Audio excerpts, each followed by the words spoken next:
সাকিব ও মুস্তাফিজ ছাড়া আইপিএলের ফাইনালে এবার দুই তারকার প্রাক্তন দল।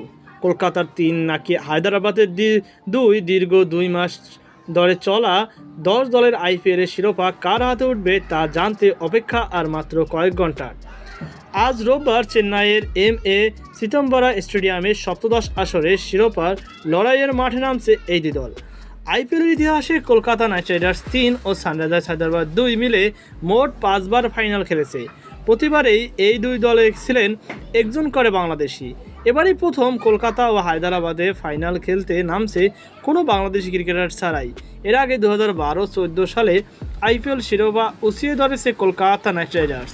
দুবারেই দলের গুরুত্বপূর্ণ সদস্য ছিলেন সাকিব আল হাসান। যদিও 2012 থেকে 14 সালে বেশি সফল ছিলেন সাকিব। 2012 সালে 8 ম্যাচে 12 উইকেট শিকারের পাশাপাশি ব্যাট হাতে 91 রান করেন টাইগার অলরাউন্ডার। অন্যদিকে 2014 সালে উইকেট একটি কম পেলেও ব্যাট হাতে 227 রান করেন সাকিব।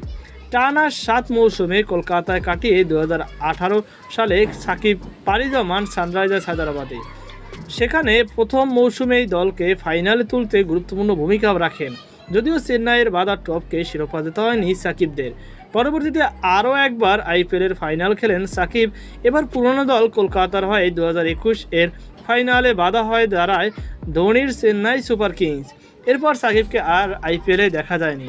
সাকিব ব্যতীত আইপিএল সফল বাংলাদেশি আরেক ক্রিকেটার পেসার মুস্তাফিজ। 2016 সালে প্রথমবারের মতো আইপিএল খেলতে গিয়ে শিরোপা জয় দলের সদস্য হয়ে যান তিনি।